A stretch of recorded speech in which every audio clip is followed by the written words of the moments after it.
Reego Cuban. This episode, McCooneyism. What is it?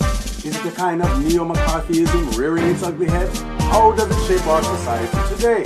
Rosanne's show cancelled. ABC's president Channing Dungey. Is she pulling the trigger too quickly on this one? Kanye West and many more. Now. Yeah, McCooneyism. A vociferous campaign against alleged coons, mainly in the United States, carried out on social media and other platforms in recent times. Many of the accused are defamed or lose their credibility, although most were in fact not Uncle Tom's. A campaign or practice that endorses the use of unfair allegations and investigations that relates to so-called race pride and or cohesive ethnic solidarity among so-called blacks, see negro. Reego Cuban. Reego Cuban. Sir, McCooneyism. What is it? Well, the obvious comparison is to McCarthyism.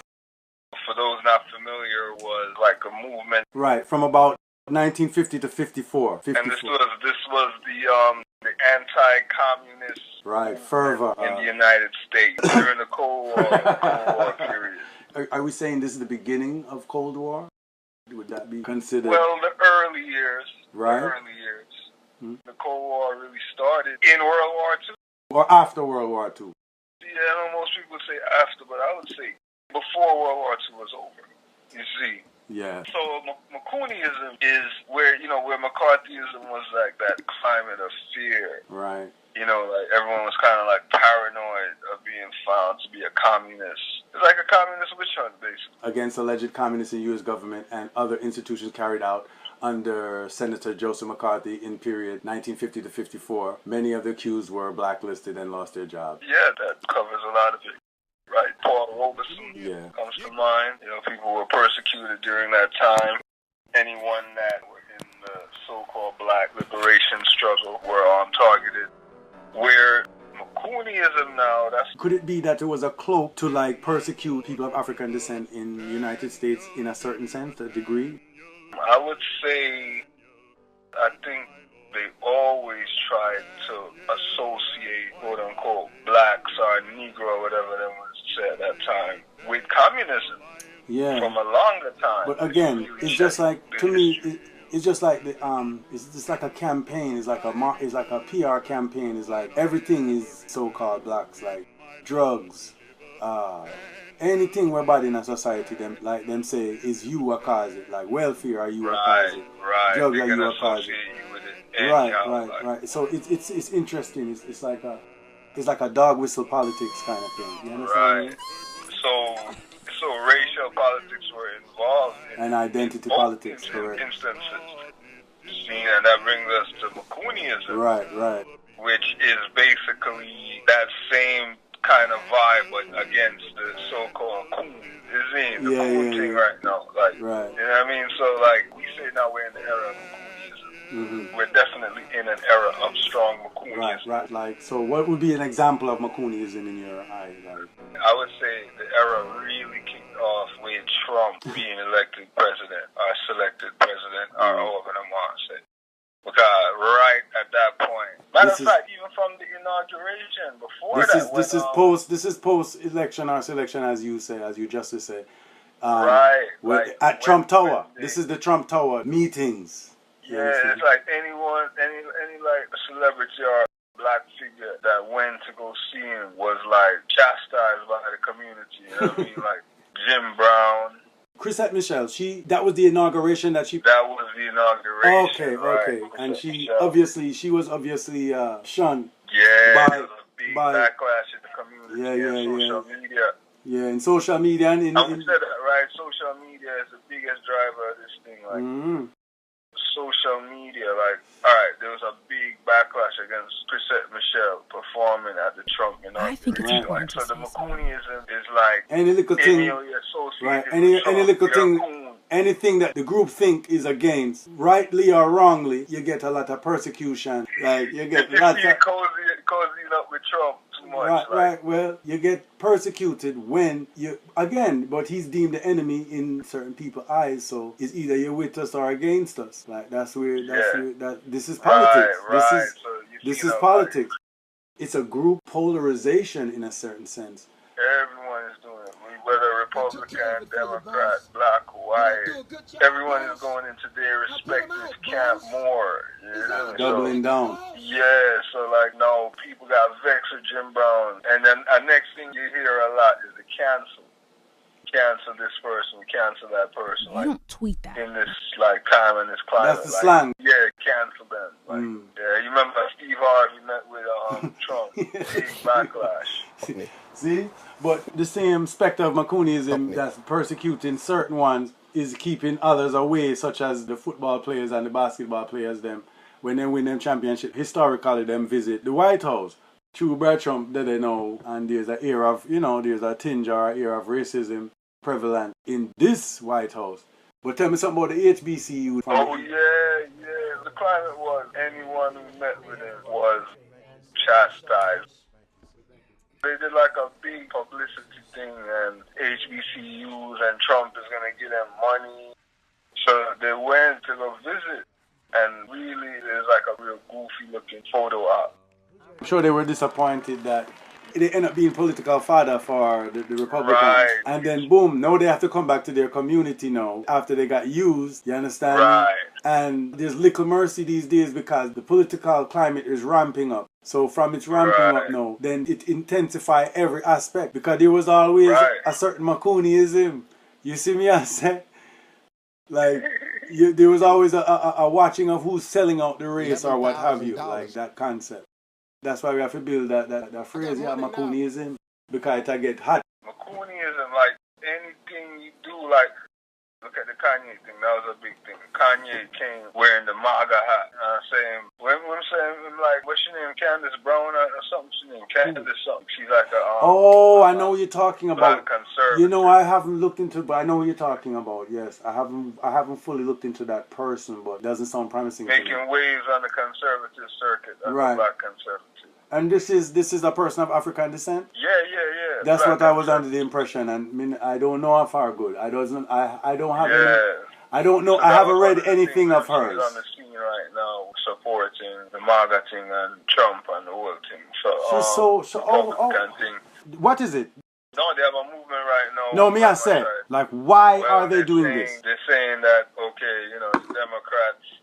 Look how long you're voting for Democrats and right. So are they? Go on. No, I get that. Are they? Is it cooning? Is it? I'm so smart. I'm so much smarter than everyone else in my group that I'm gonna.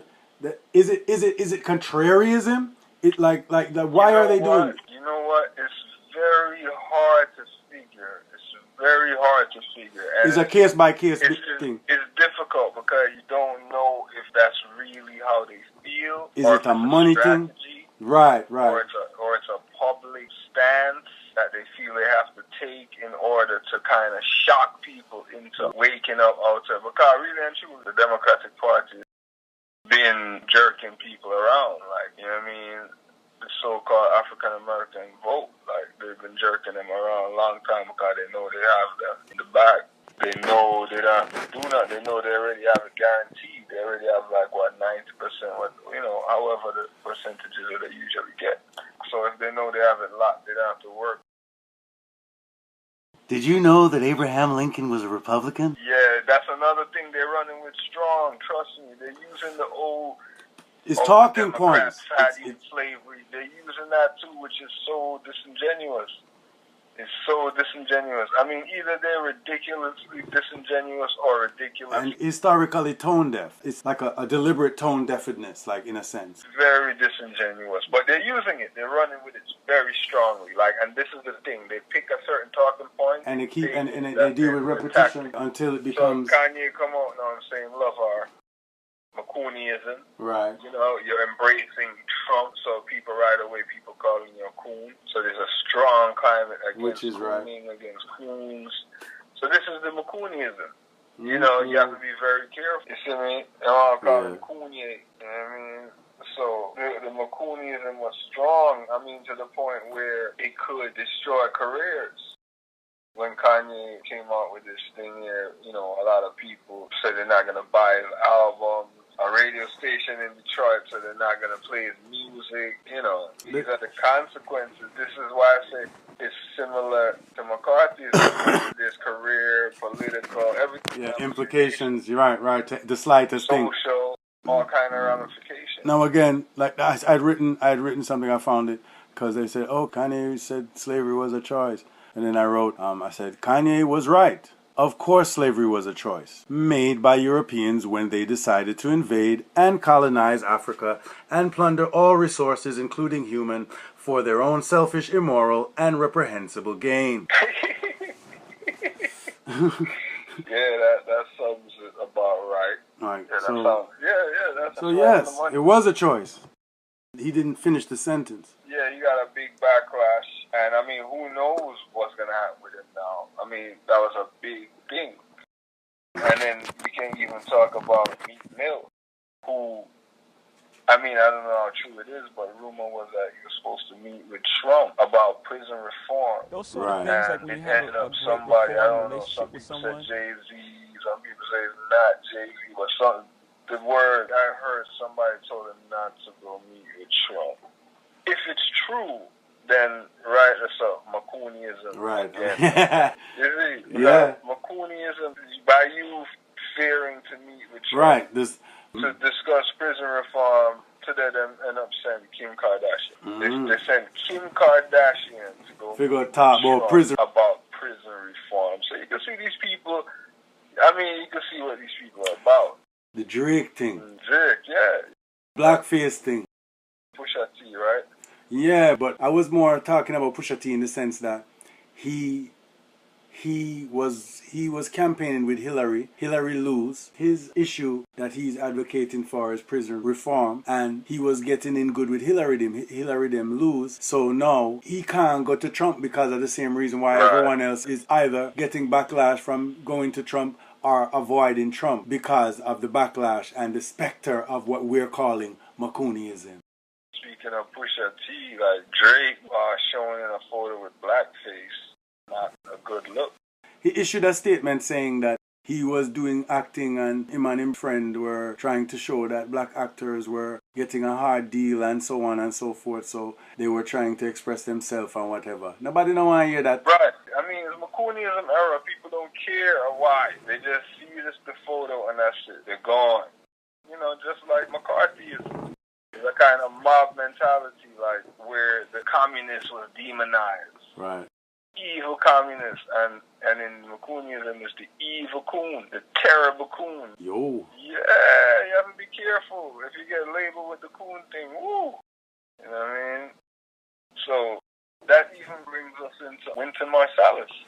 Said that rap music or Today the Rapper or something like that was like worse than the statues of Robert E. Lee. Which is hilarious. McCooneyism gonna mess him up right there, like. Yeah, McCooneyism came out, man. You got a backlash for that. The McCooneists them were on the alert, like. Yo, McCooneists. The McCooneists. That's crazy. McCooneyist, one who practices strong McCooneyism.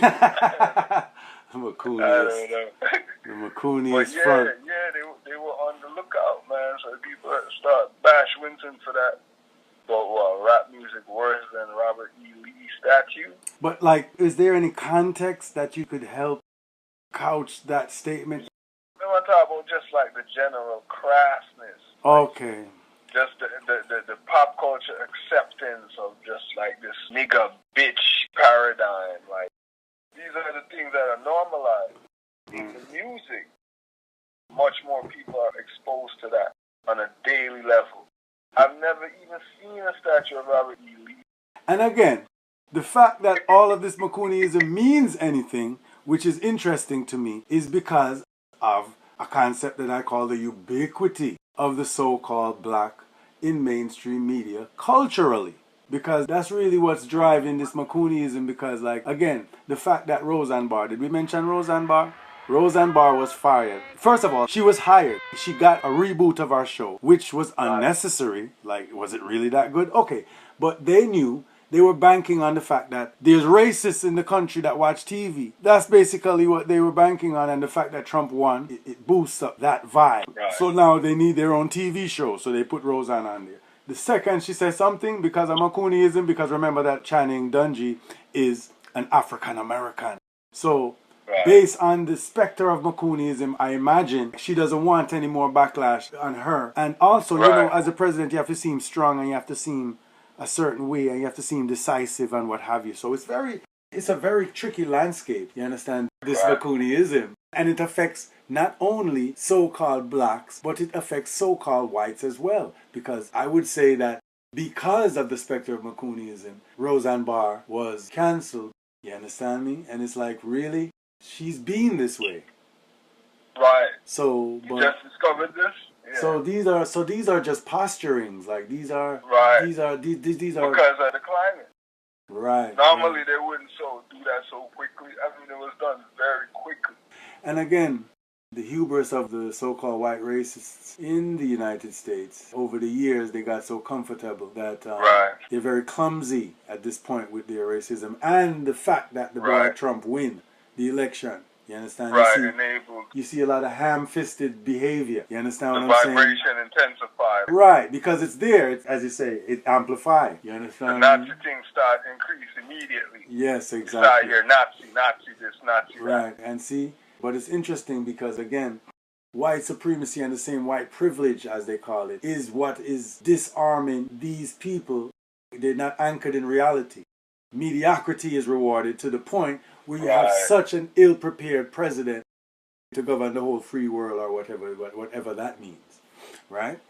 And it's really sickening. It's atrocious. You know? Yeah, but it's like you said, it's a shelter from reality for centuries. Really. Yeah. Centuries. Yeah. It come to a head, you know. That's exactly what happened. It come to a head because you've been living in a fantasy world, and now the real world is pushing up on you, and you want to push back against the real world.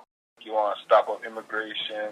You want to make America great again. You want to go back in time. You know, it's irrational. You know, it's driven out of fear and anxiety. And you know, when people are full of fear and anxiety, they don't really act rational and panic. You know, the climate is very charged because of McCooneyism is affecting so-called black and white and everyone else. So, you understand me? That's what it is. It's just about wrapping it up right now. And my final thought is McCooneyism is a prevalent force right now in society. Mm-hmm. You have to be careful what you say because it's a force. It can be positive or negative if you really look at it just like any other thing, depending on who's affected and what is your point of view. What would you say in your final thoughts? My final thoughts, well, it's very surreal, I would say, because it's kind of normalized right now. We've been going through it for a couple of years now, or somewhere around that. So we've been going through it for a little while now, and it's kind of normalized because it's right here out in the open that race relations in the United States is atrocious. You know, it's right out in the open, and it's like, you know, where do we go from here? That's where it goes.